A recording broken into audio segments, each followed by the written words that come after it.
لله نحمده ونستعينه ونستغفره ونؤمن به ونتوكل عليه ونعوذ بالله من شرور أنفسنا ومن سيئات أعمالنا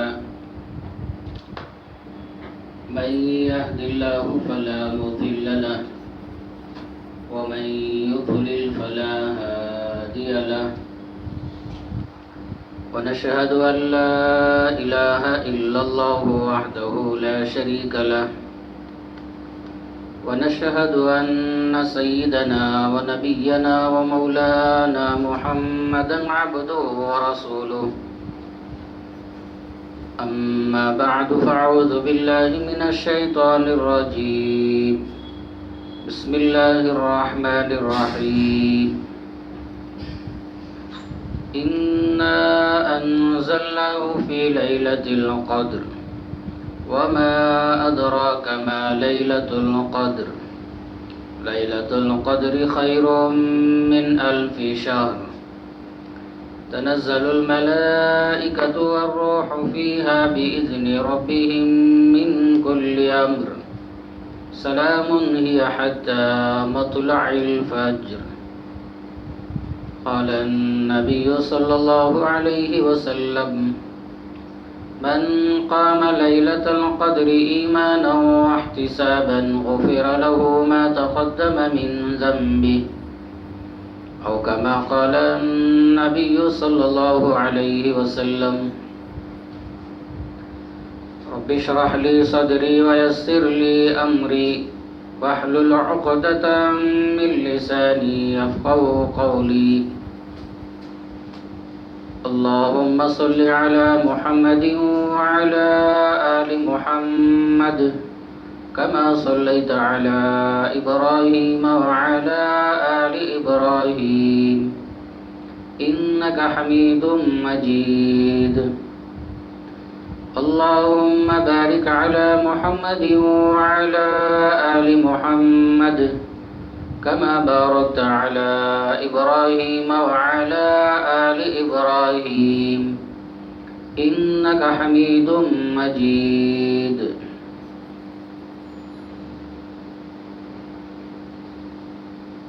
سامعین اکرام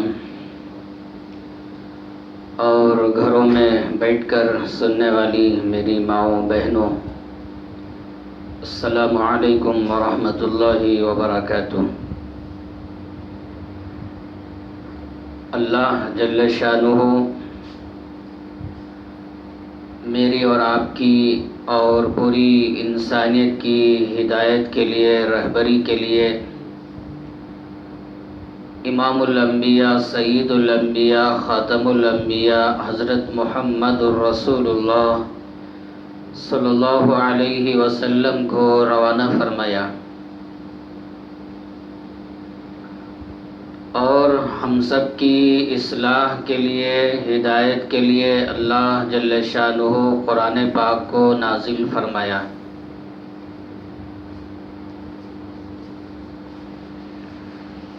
اللہ جل شانہ نے مجھے اور آپ کو بے شمار نعمتوں سے نوازا ہے، اور اللہ کی طرف سے ملی ہوئی ہر نعمت بہت بڑی ہے۔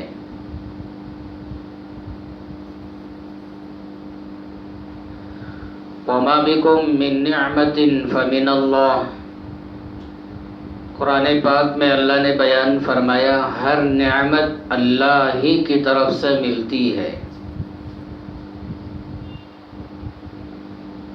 صحت کا ملنا بہت بڑی نعمت ہے،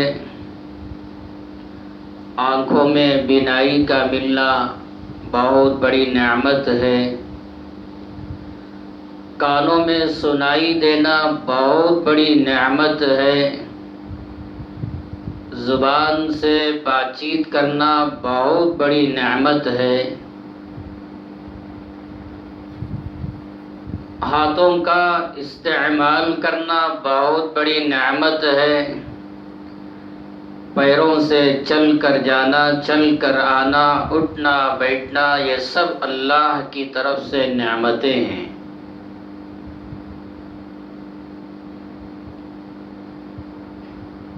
اندھوں کو دیکھ کر نعمت کی قدر کا احساس پیدا کریں، اور جن کو بولنے کی طاقت نہیں ان لوگوں کو دیکھ کر اللہ کی نعمت کا احساس پیدا کریں۔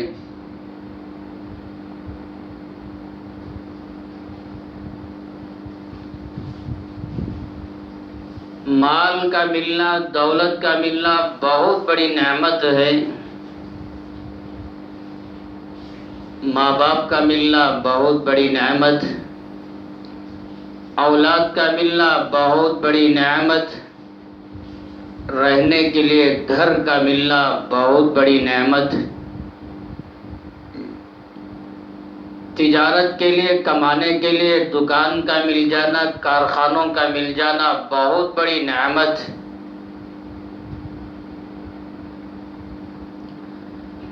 یہاں تک کہ پڑوسیوں کا اچھا مل جانا، اخلاق والے پڑوسیوں کا مل جانا، یہ بھی بہت بڑی نعمت۔ بے شمار نعمتوں سے اللہ نے نوازا ہے۔ قرآن پاک میں 2 جگہ اللہ نے بیان فرمایا وَإِن تَعُدُّوا نِعْمَةَ اللَّهِ لَا تُحْصُوهَا، اور اگر تم اللہ کی نعمتوں کو گننا چاہو، شمار کرنا چاہو، گن نہیں سکتے، شمار نہیں کر سکتے۔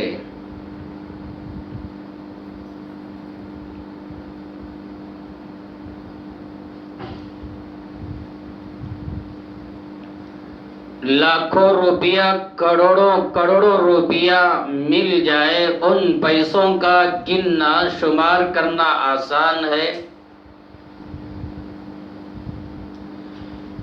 لیکن اللہ کی نعمتوں کا شمار کرنا، اللہ کی نعمتوں کو گننا، نہ نبیوں کے اندر وہ طاقت و قوت ہے، نہ صحابہ کے اندر، نہ اولیاء اللہ کے اندر، نہ میرے اور نہ آپ کے اندر وہ طاقت ہے۔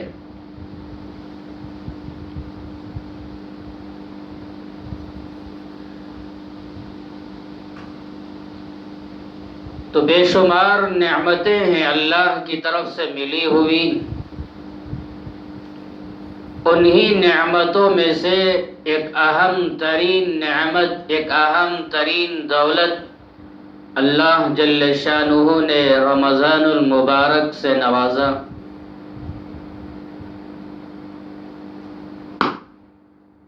رمضان المبارک میں روزوں کا حکم دے کر روزوں کی نعمت سے نوازا۔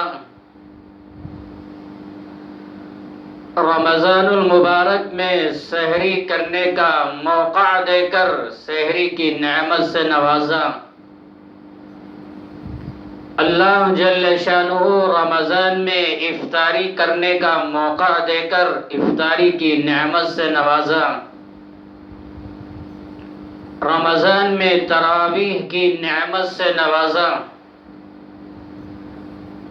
اور اللہ جل شانہ رمضان میں قرآن نازل فرما کر سب سے بڑی نعمت، سب سے بڑی دولت سے نواز دیا۔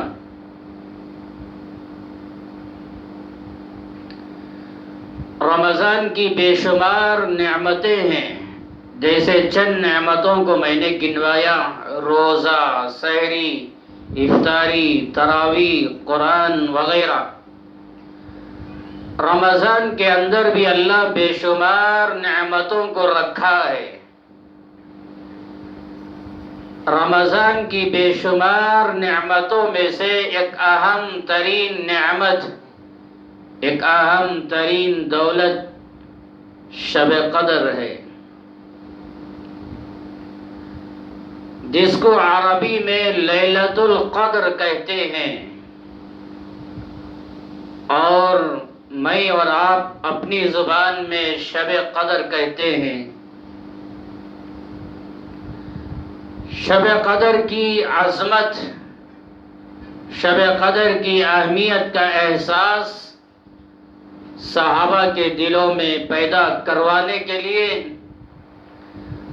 رمضان المبارک کی آمد سے پہلے امام الانبیاء، سید الانبیاء، خاتم الانبیاء حضرت محمد رسول اللہ صلی اللہ علیہ وسلم بیان فرماتے، اتاکم رمضان، رمضان تمہارے سروں پر آنے والا ہے، تمہاری زندگیوں میں آنے والا ہے۔ شہر مبارک فرض اللہ علیکم صیامہ، اللہ کے نبی صلی اللہ علیہ وسلم نے بیان فرمایا، رمضان مبارک مہینہ ہے جس مہینے میں اللہ نے تمہارے اوپر روزوں کو فرض قرار دیا ہے۔ تفتح فیہ ابواب السماء وتغلق فیہ ابواب الجحیم، اللہ کے نبی صلی اللہ علیہ وسلم نے بیان فرمایا، رمضان میں اللہ آسمانوں کے دروازے کھول دیتے ہیں اور رمضان میں اللہ جہنم کے دروازوں کو بند کر دیتے ہیں۔ وَتُغَلُّ فِيهِ مَرَدَةُ الشَّيَاطِينِ، اور اللہ جل شانہ رمضان میں شیاطین کو مقید کر دیتے ہیں، زنجیروں میں باندھ کر رکھ دیتے ہیں کہ یہ شیاطین اور جنات میرے بندوں کو روزہ رکھنے سے، تراویح ادا کرنے سے، نیکیوں کے ساتھ زندگی گزارنے سے، تقوی اختیار کرنے سے نہ روک سکے۔ تو شیاطین اور جنات کو مقید کر دیا جاتا ہے، باندھ دیا جاتا ہے۔ تو رمضان کی آمد سے پہلے اللہ کے محبوب صلی اللہ علیہ وسلم صحابہ کے دلوں میں یہ چیزیں بیان کر کے رمضان کا احساس دلوایا کرتے تھے، اور آخر میں امام الانبیاء، سید الانبیاء حضرت محمد رسول اللہ صلی اللہ علیہ وسلم نے بیان فرمایا، للہ فیہ لیلۃ خیر من الف شہر من حرم خیرہا فقد حرم، اللہ اپنی رضا دلوانے کے لیے، اپنی رضا بندوں کو عطا کرنے کے لیے رمضان میں ایک ایسی رات رکھا ہے جو رات 1000 مہینوں سے بہتر ہے، افضل ہے۔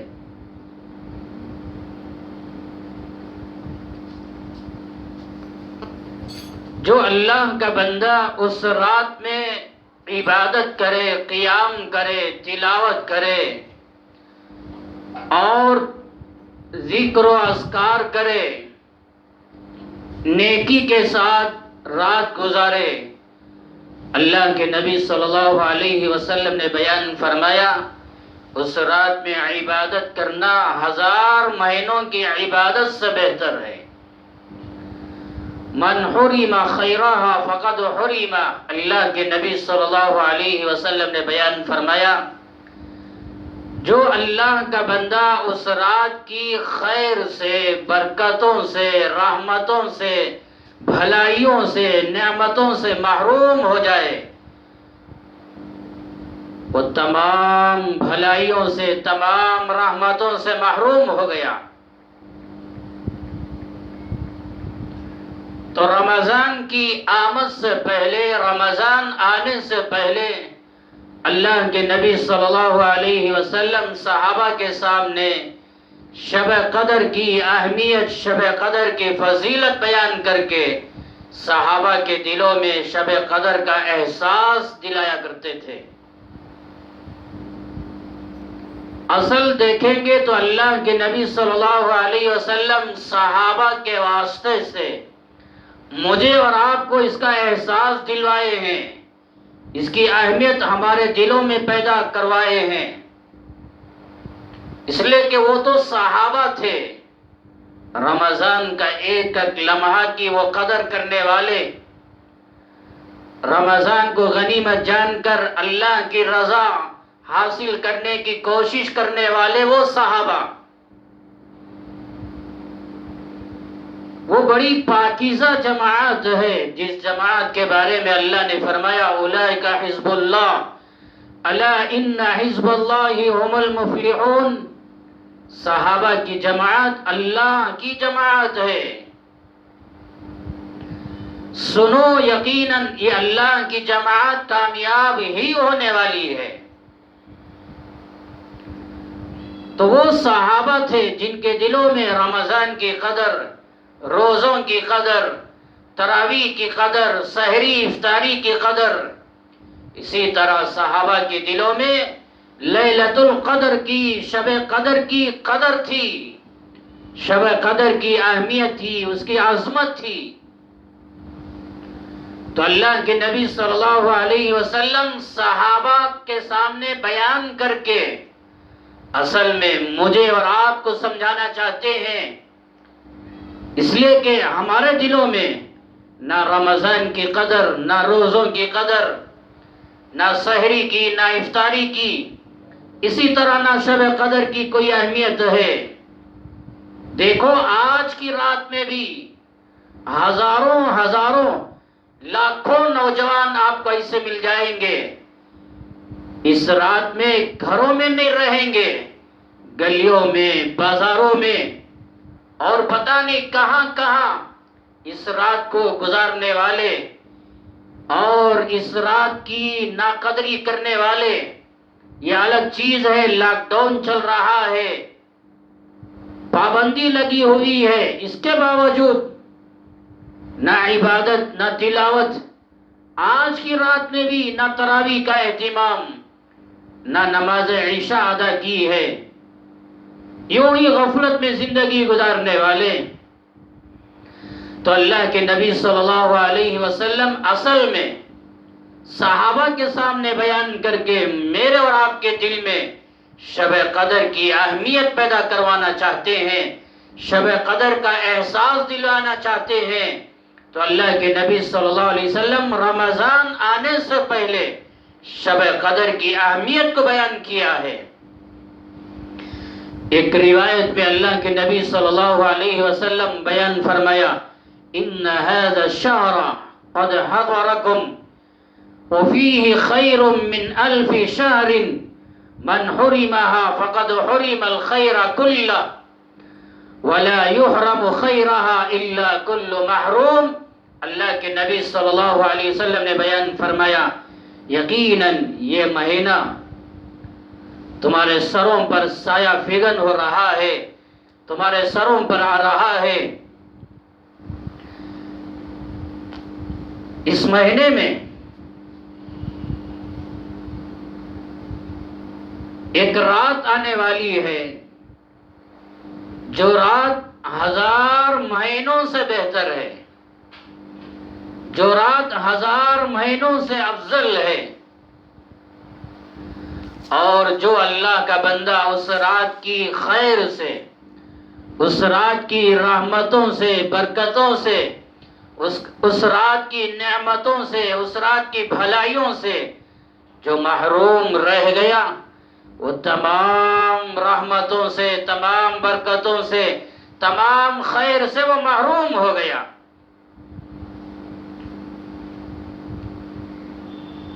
اس لیے ہمارے دلوں میں یہ احساس ہونا چاہیے کہ شب قدر ہماری زندگیوں میں اللہ لے کر آیا ہے تو صحیح معنوں میں اس کی قدر کرتے ہوئے ایسے اعمال کریں جن اعمال سے اللہ راضی ہو، اور ایسے اعمال اختیار کریں جن اعمال کے ذریعے سے شب قدر کی رحمتوں سے ہم مالا مال ہو جائیں، شب قدر کے خیر سے ہمیں نواز دیے جائیں۔ اللہ کے نبی صلی اللہ علیہ وسلم نے بیان فرمایا من قام لیلۃ القدر ایمانا واحتسابا غفر له ما تقدم من ذنبه۔ جو اللہ کا بندہ یا اللہ کی بندی شب قدر میں عبادت کرے. کیا عبادت کرے؟ کوئی مخصوص عمل اللہ کے نبی نے بیان نہیں کیا، کوئی مخصوص وظیفہ، کوئی مخصوص طریقہ اللہ کے نبی نے امت کو نہیں دیا، اختیار دیا. آپ چاہے تلاوت کریں، نفل نمازیں ادا کریں، صلاۃ الحاجہ پڑھیں، صلاۃ التوبہ پڑھیں، صلاۃ التسبیح پڑھیں، یا ذکر کریں، توبہ کریں، استغفار کریں. تو کوئی مخصوص عمل نہیں، اختیار دیا، جو چاہے عمل کرے. تو اللہ کے نبی صلی اللہ علیہ وسلم نے بیان فرمایا، جو اللہ کا بندہ یا اللہ کی بندی شب قدر میں قیام کرے، عبادت کرے، ایمان کے ساتھ، پورے یقین کے ساتھ، خالص اللہ کو راضی کرنے کے لیے، اور شب قدر میں عبادت کرنے پر اللہ مجھے ضرور ثواب دینے والا، انعامات سے نوازنے والا، یہ ایمان اور اعتقاد اور بھروسے کے ساتھ جو اللہ کا بندہ یا اللہ کی بندی شب قدر میں عبادت کرے، اللہ کے نبی صلی اللہ علیہ وسلم نے بشارت سنائی، غفر لہ ما تقدم من ذنبہ، اللہ اس کے پچھلے گناہ معاف فرما دیتے ہیں. گناہوں کا معاف ہو جانا کتنی بڑی نعمت ہے. تو گناہوں کی معافی کا اعلان کر دیا جاتا ہے، آپ کے پچھلے گناہ معاف کر دیے گئے. ایک روایت میں اللہ کے نبی صلی اللہ علیہ وسلم نے بیان فرمایا، اذا كان ليلة القدر نزل جبرائیل علیہ السلام في كبكبة من الملائكة يصلون على كل عبد قائم او قاعد يذكر الله عز وجل. آپ نے بیان فرمایا، جب لیلۃ القدر آتی ہے، شب قدر آتی ہے، سیدنا جبرائیل علیہ السلام فرشتوں کے ساتھ دنیا میں نازل ہوتے ہیں. ایک روایت میں یوں آیا ہے، سدرۃ المنتہا کے بعد جو فرشتے ہیں، ساتوں آسمانوں کے اوپر ایک جگہ سدرۃ المنتہا، وہاں رہنے والے فرشتوں کے ساتھ جبرائیل دنیا میں آتے ہیں، اور شب قدر میں جو بندہ یا بندی بیٹھ کر یا کھڑے ہو کر عبادت میں مشغول ہیں، کھڑے ہو کر نمازیں ادا کر رہے ہیں، یا بیٹھ کر تلاوت، ذکر و اذکار یا کوئی اور عمل کر رہے ہیں، تو بیان فرمایا جو اللہ کا بندہ یا بندی بیٹھ کر یا کھڑے ہو کر اللہ کو یاد کرتے ہیں، ان تمام لوگوں پر یہ فرشتے رحمتوں کی، برکتوں کی دعائیں کرتے ہیں. یا یوں سمجھیے ان کی دعاؤں پر آمین کہتے ہیں، ان کی عبادت کرنے والوں پر سلامتی اور خیر ان پر نازل کرتے ہیں. تھوڑا اندازہ لگائیے، اس رات میں گھروں میں بیٹھ کر بیان سن رہے ہیں، اللہ اور اللہ کے نبی کی باتیں سن رہے ہیں، تو جبرائیل و سدرۃ المنتہا کے پاس رہنے والے فرشتوں کے ساتھ آ کر ہمارے اوپر سلامتی، ہمارے اوپر رحمتیں، برکتیں نازل کر رہے ہیں، ہماری دعاؤں پر آمین کر رہے ہیں، آمین کہہ رہے ہیں. ایک تو عبادت کرنے والوں کا کیا مقام ہے، اور اس رات کا کیا مقام ہے، اس رات کی کیا شان ہے. تو اللہ کے نبی صلی اللہ علیہ وسلم نے بیان فرمایا، جبرائیل جیسا فرشتہ اس رات میں آتے ہیں. قرآن پاک میں اللہ نے بیان فرمایا، وہ سورہ ممکن ہے ہر ایک کو یاد ہوگا، جس سورت میں اللہ نے بیان فرمایا، تنزل الملائکۃ والروح فیہا بِإِذْنِ رَبِّهِمْ مِنْ كُلِّ أَمْرٍ سَلَامٌ هِيَ حَتَّى مَطْلَعِ الْفَجْرِ۔ اللہ نے قرآن میں بیان کیا اس رات میں فرشتے آتے ہیں۔ فرشتے کون ہیں؟ لا يعصون اللہ ما امرهم ويفعلون ما يؤمرون۔ فرشتوں کی تعریف اللہ نے قرآن میں بیان کیا۔ فرشتے وہ ہیں جو کبھی اللہ کی نافرمانی نہیں کرتے، کبھی معصیت میں گناہوں میں زندگی نہیں گزارتے، اللہ نے ان کو جو حکم دیا اسی کے مطابق زندگی گزارتے ہیں۔ ایسے معصوم فرشتے شب قدر میں نازل ہوتے ہیں۔ والروح، اللہ نے بیان فرمایا روح بھی نازل ہوتی ہے۔ یہ روح سے کون مراد ہے؟ مفسرین نے بیان فرمایا سیدنا جبرائیل علیہ السلام۔ اللہ کی اجازت سے، اللہ کے حکم سے آتے ہیں اور اللہ ہی کی طرف سے ہر خیر لے کر، ہر بھلائی لے کر، سلامتی لے کر نازل ہوتے ہیں، اور یہ سلسلہ چلتا ہے سورج کے غروب ہونے کے بعد سے لے کر صبح صادق تک، فجر کی نماز کا وقت شروع ہونے تک یہ سلسلہ چلتا رہتا ہے۔ تو جیسے ہی سورج غروب ہوا، ڈوب گیا، اس وقت سے لے کر فجر کی نماز کا وقت شروع ہونے تک یہ پوری رات یہ سلسلہ چلتا ہے۔ فرشتوں کا نزول ہوتا رہتا ہے اور یہ عبادت کرنے والوں پر سلامتی نازل کرتے ہیں، اللہ کی طرف سے ہر خیر لے کر آتے ہیں، ہر بھلائی لے کر آتے ہیں، ہر سلامتی لے کر آتے ہیں۔ ایک روایت میں یہاں تک بیان فرمایا اس رات میں جو اللہ کا بندہ یا بندی عبادت کرتے ہیں ان کو سلام کرتے ہیں۔ یہ الگ چیز ہے، ان کا سلام ہمیں سنائی نہیں دیتا، ہمارے اندر وہ طاقت نہیں، وہ پاور نہیں، وہ قوت نہیں کہ فرشتوں کا سلام ہم سن سکیں، لیکن ایمان لانا ہوگا، اس لیے کہ اللہ کے نبی صلی اللہ علیہ وسلم نے بیان فرمایا ہے۔ تو ایسی مقدس رات ہے، تو اس رات کی قدر اپنے دلوں میں پیدا کریں، اس رات میں اللہ کو راضی کریں، اللہ کو خوش کریں۔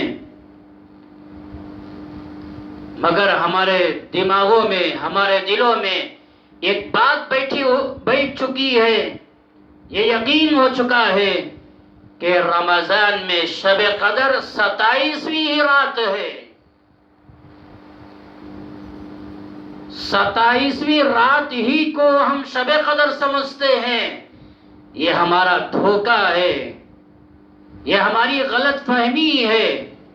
بخاری شریف میں، مسلم شریف میں روایت ہے، اللہ کے نبی صلی اللہ علیہ وسلم نے بیان فرمایا تحروا لیلۃ القدر فی الوتر من العشر الاواخر من رمضان۔ اللہ کے نبی صلی اللہ علیہ وسلم نے بیان فرمایا میری امت کے لوگوں، رمضان کے آخری عشرے کے طاق راتوں میں شب قدر کو تلاش کرو،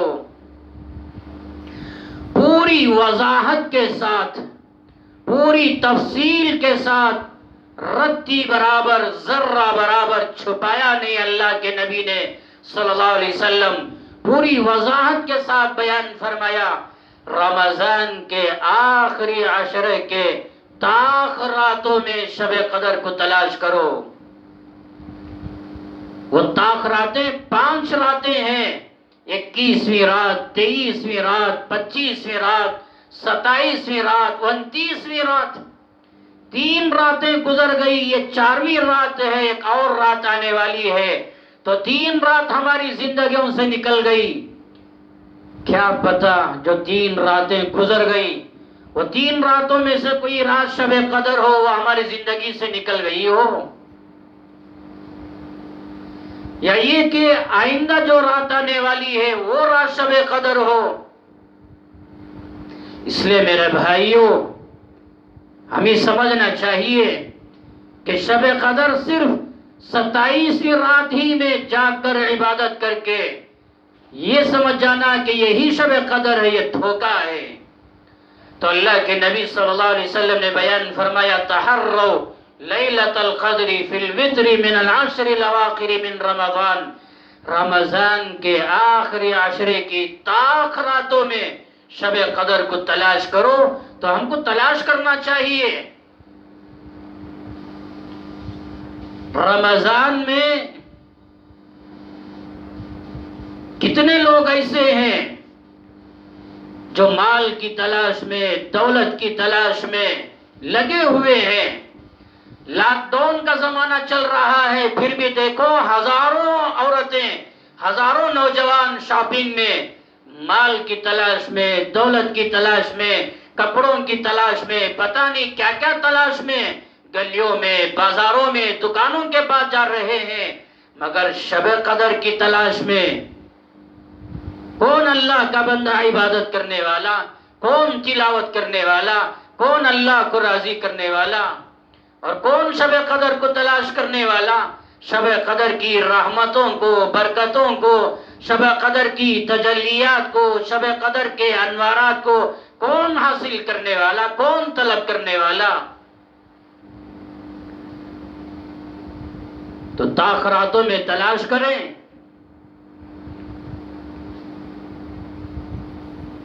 بخاری شریف، مسلم شریف کی روایت ہے، سیدنا عبادہ بن صامت رضی اللہ عنہ روایت فرماتے ہیں، ایک مرتبہ اللہ کے نبی صلی اللہ علیہ وسلم اپنے گھر سے باہر تشریف لائے۔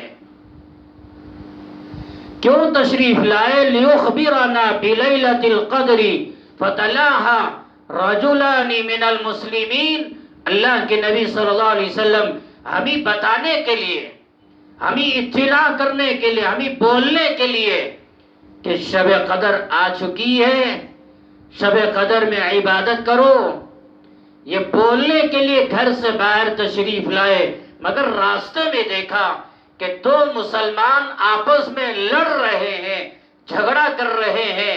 وہ دو کون مسلمان ہیں؟ ایک اور روایت میں ان کا نام کا تذکر آیا ہے، ایک عبداللہ بن حضرت رضی اللہ عنہ، ایک دوسرے صحابی کعب بن مالک رضی اللہ عنہ۔ یہ دو صحابہ قرض کے معاملے میں آپس میں کچھ مباحثہ کر رہے تھے، کچھ بات چیت زیادہ ہو رہی تھی۔ تو اللہ کے نبی صلی اللہ علیہ وسلم نے دیکھا یہ دو صحابہ آپس میں لڑ رہے ہیں، ان دونوں کے درمیان صلح فرمائی۔ لڑنے والوں کے درمیان صلح کروا دینا، آپس میں ملا دینا، یہ بھی بہت بڑی عبادت ہے۔ مگر یہ دو صحابہ کا آپس میں لڑنا، آپس میں بحث مباحثہ کرنا، اور اللہ کے نبی کا ان کو آپس میں صلح کروانا، اللہ کے نبی صلی اللہ علیہ وسلم نے صحابہ کے پاس آ کر بیان فرمایا، خرجت لأخبرکم بلیلۃ القدر فتلاها فلان وفلان فرفعت وعسى ان يكون خيرا لكم۔ اللہ کے نبی صلی اللہ علیہ وسلم نے بیان فرمایا، میں آپ کے پاس اس لیے آ رہا تھا تاکہ میں اطلاع کروں شب قدر کی، لیکن دو آپس میں فلاں فلاں لڑ رہے تھے، ان کے درمیان میں صلح کروانے میں لگ گیا۔ اتنے میں اللہ جل شانہ نے میرے سینے سے وہ شب قدر کی تعین کو چھین لیا، میرے سینے سے اللہ نے اٹھا لیا، مجھے بھلا دیا گیا۔ اور اس کے بعد بیان فرمایا، فَالْتَمِسُوهَا فِي التَّاسِعَةِ وَالسَّابِعَةِ وَالْخَامِسَةِ۔ اللہ کے نبی نے بیان فرمایا اب وہ شب قدر 29ویں رات میں اور 27ویں رات میں، 25ویں رات میں تلاش کرو۔ روایت کے الفاظ یہی ہیں کہ 29ویں رات، 27ویں رات، 25ویں رات میں تلاش کرو۔ تو اس سے یہ بھی معلوم ہوا کہ آپس میں لڑنا، آپس میں جھگڑنا یہ کتنا برا عمل ہے، کہ ایک جھگڑے کی وجہ سے اللہ جل شانہ ہمارے نبی کے سینے سے شب قدر کی تعین کو چھین لیا ہے۔ اس لیے آپس میں جھگڑا نہ کرو، آپس میں اختلاف نہ کرو، آپس میں محبتیں پیدا کرو، آپس میں اتحاد پیدا کرو، اتفاق پیدا کرو، محبتیں قائم کرو، محبتیں پھیلاؤ، نفرتیں نہ پھیلاؤ، محبتیں پھیلاؤ، دشمنیاں نہ پھیلاؤ۔ تو اللہ کے نبی صلی اللہ علیہ وسلم کے سینے مبارک سے شب قدر کی تعین کو چھین لیا گیا، آپ کو بھلا دیا گیا، اور یہ بھلا دیا جانا یہ بھی خیر کا ذریعہ ہے۔ اگر بھلا نہ دیا جاتا اور آپ کے سینے سے اٹھا نہ لیا جاتا، متعین کر دیا جاتا، پھر اگر کوئی اللہ کا بندہ یا بندی شب قدر میں اللہ کی نافرمانی کرتے، پتہ نہیں کہیں اللہ کا عذاب نازل نہ ہو جاتا۔ یہ بھلا دیے جانے میں بھی اللہ نے خیر رکھا ہے اس امت کے لیے، بہت بڑی حکمتیں ہیں کہ اللہ نے یوں ہی نہیں بھلا دیا۔ اس لیے شب قدر کی فکر کریں، اس کی رحمتوں کو حاصل کرنے کی فکر کریں، اس کی نعمتوں کو پانے کی فکر کریں۔ اللہ نے یہ نعمت، یہ شب قدر اس امت کو کیوں دیا؟ خوش نہ ہو جانا کہ اللہ نے مجھے اور آپ کو دے دیا ہے۔ اللہ نے یوں ہی نہیں دے دیا، اللہ نے اس امت کو یوں ہی نہیں دے دیا، بلکہ اللہ نے یہ شب قدر امام الانبیاء حضرت محمد رسول اللہ صلی اللہ علیہ وسلم کی قربانیوں کے نتیجے میں دیا ہے۔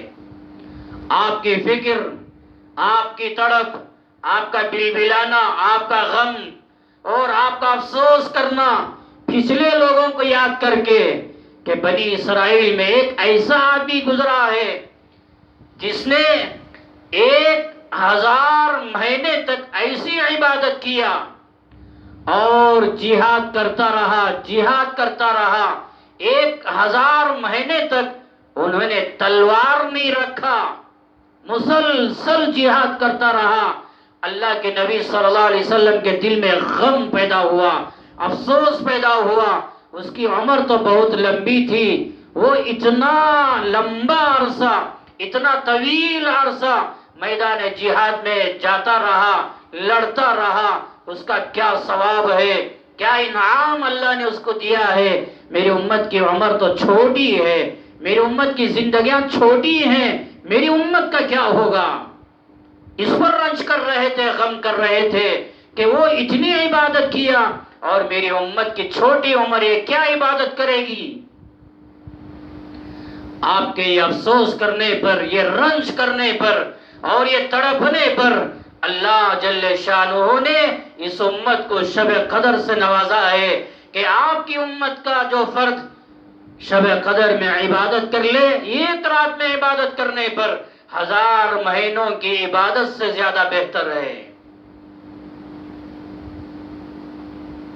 ایک اور عابد ایسا تھا بنی اسرائیل میں، اللہ کے نبی صلی اللہ علیہ وسلم نے بیان فرمایا، رات بھر عبادت کیا کرتا تھا، پوری رات عبادت، اور دن آتا تو میدان جہاد میں جاتا۔ 1000 مہینے تک یہی عمل رہا، رات میں عبادت، دن میں میدان جہاد میں ہے۔ اللہ کے نبی صلی اللہ علیہ وسلم نے یہ بیان فرمایا، صحابہ کے دلوں میں بھی ایک تڑپ پیدا ہوئی اور یہ تمنا پیدا ہوئی، کیا اس کی عمر ہے، کیا لمبی عمر ہے۔ اللہ کے نبی صلی اللہ علیہ وسلم کی یہ تڑپ پر اللہ نے شب قدر اس امت کو نوازا ہے کہ آپ ایک رات میں عبادت کر لیں۔ لیلۃ القدر خیر من الف شہر، اللہ نے قرآن میں بیان کیا، ایک رات عبادت کر لو 1000 مہینوں کی عبادت سے زیادہ بہتر ہے۔ یہ کوئی معمولی نعمت ہے؟ اسی لیے میں نے بیان کے شروع میں کہا کہ شب قدر کی اہمیت اللہ کے نبی صلی اللہ علیہ وسلم رمضان کی آمد سے پہلے صحابہ کے سامنے بیان فرماتے تاکہ رمضان شروع ہونے سے پہلے ہی ان کے دلوں میں شب قدر کی اہمیت پیدا ہو جائے۔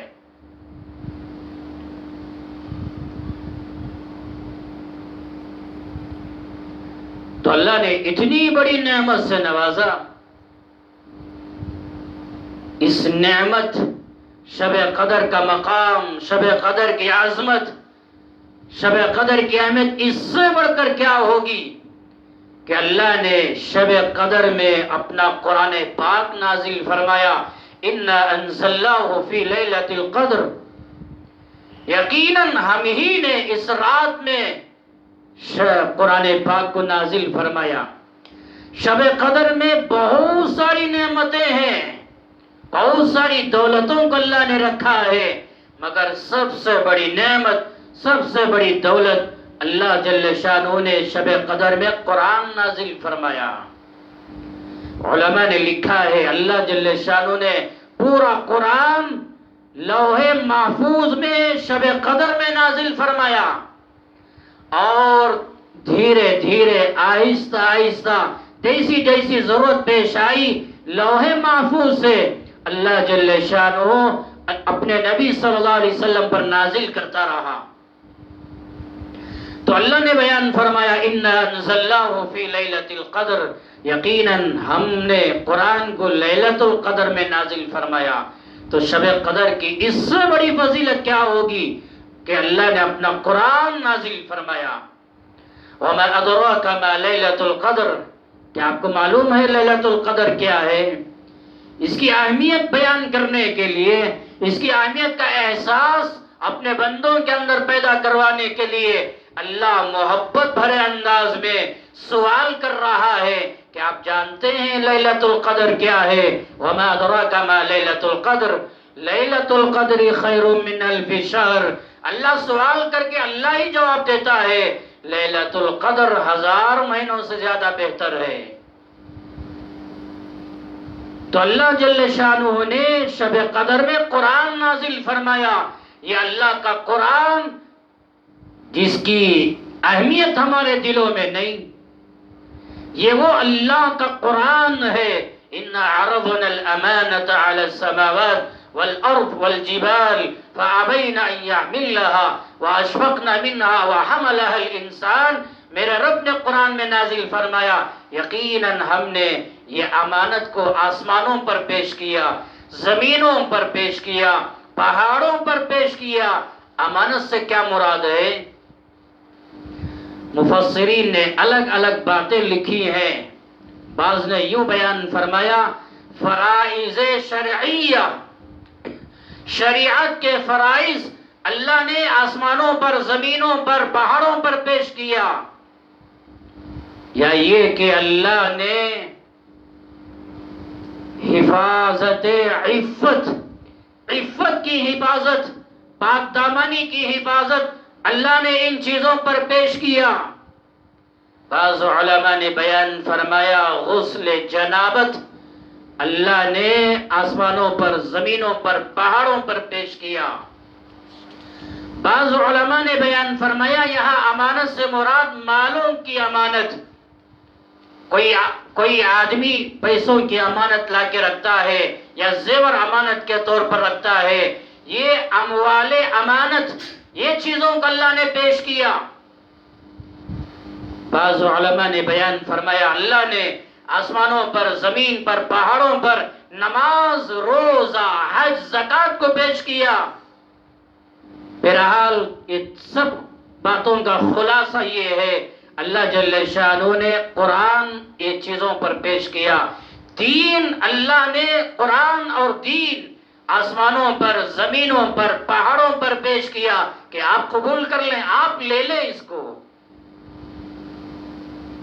آسمان اتنی بلندی اور اتنا بڑا آسمان، 7 زمینیں، اور یہ پہاڑ اتنی طاقت قوت رکھنے والے، اس کے باوجود ان تمام چیزوں نے انکار کر دیا۔ یہ قرآن کو، یہ دین کو سنبھالنے کی اور قبول کرنے کی اور برداشت کرنے کی ہمارے اندر طاقت نہیں ہے، انہوں نے انکار کیا۔ وَحَمَلَهَا الْإِنسَانُ، انسان نے قبول کر لیا، انسان نے اٹھا لیا، میں برداشت کروں گا، یا اللہ تیرا قرآن میں برداشت کروں گا، تیرا دین میں برداشت کروں گا، تیرا قرآن قبول کرنے کے لیے، تیرا دین قبول کرنے کے لیے میں تیار ہوں۔ انسان نے قبول کر لیا، پھر بھی میرے رب نے بیان فرمایا انه کان ظلوما جہولا، میرے بندے تو نے تو قبول کر لیا، قبول کرنے کے باوجود تو بڑا ظالم بھی ہے، جاہل بھی ہے۔ محبت بھرے انداز میں اللہ نے کہہ دیا ہے۔ تو میرے بھائیوں، ایسا قرآن اللہ نے مجھے اور آپ کو دیا۔ لو انزلنا هذا القرآن على جبل لرأيته خاشعا متصدعا من خشیت اللہ۔ میرے رب نے قرآن میں بیان فرمایا، اگر ہم یہ قرآن پہاڑوں پر نازل کرتے، آپ پہاڑوں کو دیکھتے، وہ خوف کے مارے، اللہ کی خشیت کے مارے ریزہ ریزہ ہو جاتا ہے۔ قرآن اتنا ثقیل ہے، اتنا وزنی ہے، اتنا بھاری ہے، اتنا قیمتی ہے، اتنی عظمت رکھنے والا ہے کہ اگر ہم یہ پہاڑوں پر پیش کرتے تو پہاڑ ریزہ ریزہ ہو جاتے ہیں۔ تو اللہ نے قرآن ہمیں عنایت فرمایا۔ جب سے اللہ نے قرآن نازل فرمایا، جب سے لے کر آج تک وہی قرآن زندہ ہے۔ قرآن پاک میں رتی برابر، ذرہ برابر نہ کمی بیشی ہوئی، نہ کوئی مائی کا لال پیدا ہوا جو قرآن میں رد و بدل کر دے، قرآن میں ترمیم کر دے۔ اس سے بڑا معجزہ اور کیا چاہیے کہ قرآن پوری حفاظت کے ساتھ آج بھی موجود ہے۔ اللہ نے رمضان ہی میں تورات نازل فرمایا، رمضان ہی میں زبور نازل فرمایا، رمضان ہی میں انجیل نازل فرمایا، مگر ان کی حفاظت کا ذمہ اللہ اپنے ذمہ نہیں لیا۔ تورات بدل دی گئی، زبور کو بدلا دیا گیا، انجیل میں رد و بدل کر دیا گیا، اور اس کا نام و نشان نہیں ہے۔ جو اصل، جو ورجنل جو کتابیں اللہ نے نبیوں پر نازل کیا، آج وہ تمام آسمانی کتابیں رد و بدل کر دی گئی۔ وہ صحیح صحیفے آج موجود نہیں ہے، مگر اللہ قرآن کے بارے میں بیان فرماتا ہے، اِنَّا نَحْنُ نَزَّلْنَا الذِّكْرَ وَإِنَّا لَهُ لَحَافِظُونَ۔ یقیناً ہم ہی نے قرآن کو نازل کیا اور یقیناً ہم ہی قرآن کی حفاظت کرنے والے ہیں۔ اللہ قرآن کی حفاظت کی ذمہ داری اپنے نبی امام الانبیاء حضرت محمد رسول اللہ صلی اللہ علیہ وسلم کے سر پہ نہیں ڈالی۔ اللہ نے قرآن کی حفاظت کی ذمہ داری صحابہ کے سروں پر نہیں ڈالی۔ اللہ نے قرآن کی حفاظت کی ذمہ داری تابعین پر، تبع تابعین پر، اولیاء اللہ پر، مفسرین پر، محدثین پر، فقہاء پر، مفتیان اکرام پر، علماء پر نہیں ڈالی، بلکہ اللہ نے قرآن کی ذمہ داری اپنا ذمہ لیا ہے۔ اِنَّا نَحْنُ نَزَّلْنَا الذِّكْرَ وَإِنَّا لَهُ لَحَافِظُونَ۔ ہم ہی نے قرآن نازل کیا اور ہم ہی اس کی حفاظت کریں گے۔ قرآن پاک کے 30 پاروں کی حفاظت کرنا، قرآن پاک کے 114 سورتوں کی حفاظت کرنا، اور قرآن پاک کے 6660 پر 6 آیتوں کی حفاظت کرنا، قرآن پاک کے لفظوں کی اور اس کے ترجمے کی اور اس کی حرکتوں کی اور اس کے نقطوں کی اور اس کے ذرے ذرے کی حفاظت کرنا، یہ اللہ کی ذمہ داری ہے۔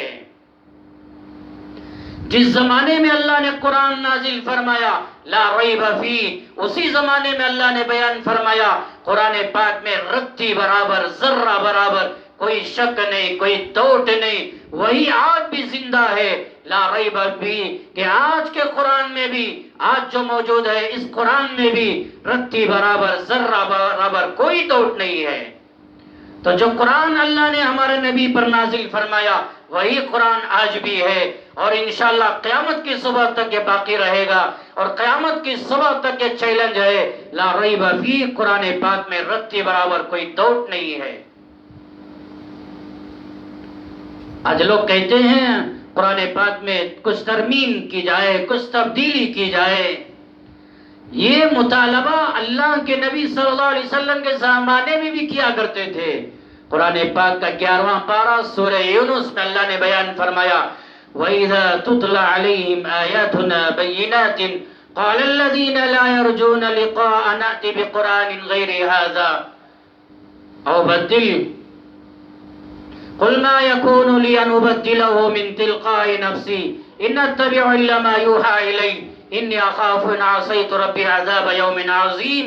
اس آیت میں اللہ نے بیان فرمایا جب ان کے سامنے قرآن کی آیتیں پڑھ کر تلاوت کی جاتی تو یہ لوگ جو آخرت پر اللہ کی ملاقات پر ایمان لے کر نہیں آتے، ان کو یقین بھی نہیں ہے کہ اللہ سے ملاقات کرنا ہے، ایسے لوگ کہتے تھے ائت بقرآن غیر ھذا، پیغمبر اس قرآن کے علاوہ کوئی دوسرا قرآن لے کر آئیے، یہ قرآن کو ہم نہیں مانیں گے، کوئی دوسرا قرآن لے کر آئیے، یا یہ کہ اس قرآن میں کچھ ترمیم کر دیں، کچھ بدل دیں، جہاں جہاں ہمارے بتوں کے بارے میں کچھ کہا گیا ہے اس کو نکال دیا جائے، کچھ ترمیم کر دیا جائے۔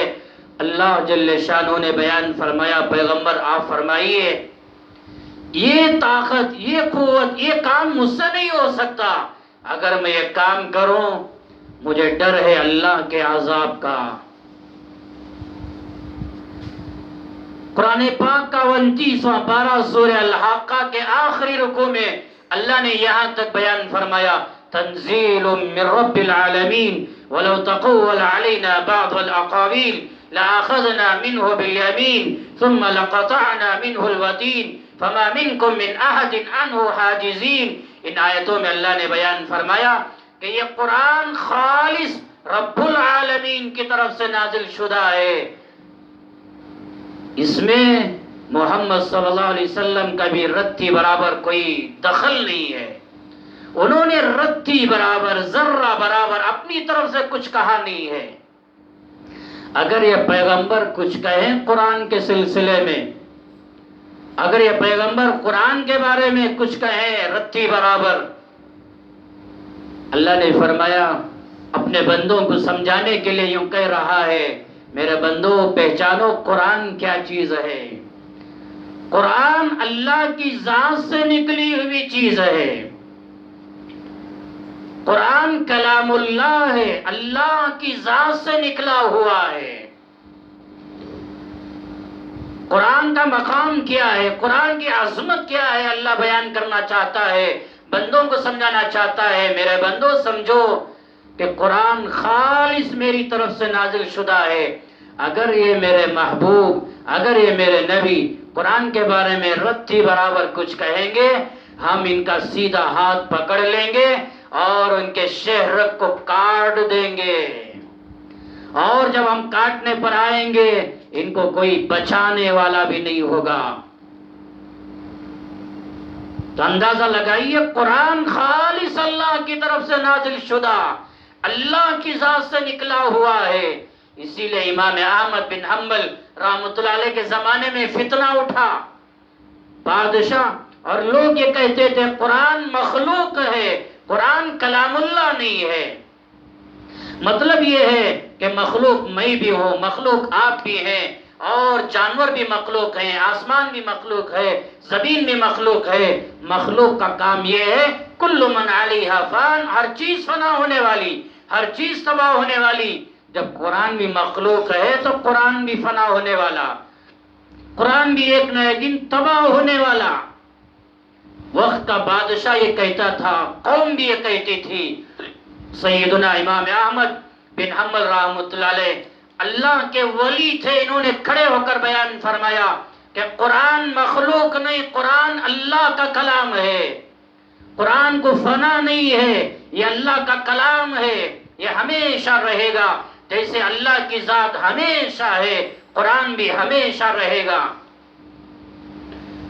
تو قرآن اللہ کا کلام ہے، کلام اللہ ہے۔ قرآن کیوں نازل فرمایا؟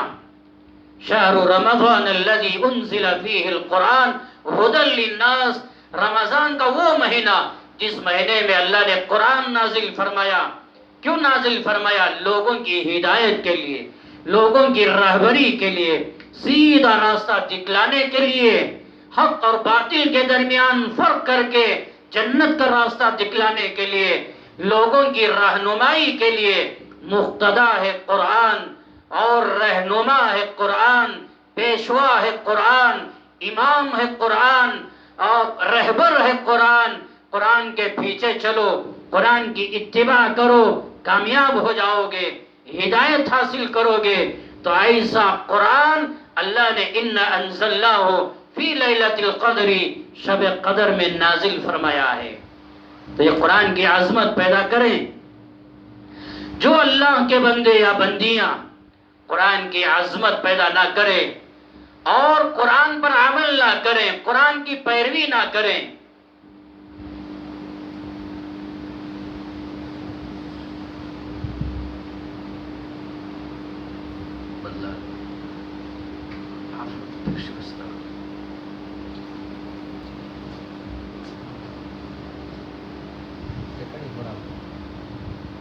ایک گھنٹے کا ریکارڈ ہوگا نہیں؟ ہاں ہو گیا، پھر شروع سے ہو رہا نہیں، شروع سے نہیں 50 پر 5 منٹ 50 پر 4 سیکنڈ ہوا۔ پھر شروع سے کرا معلوم ہوتا ہے وہ ہو جاتے، وہ ہوگا وہ پھر شروع سے دوسرا پارٹ۔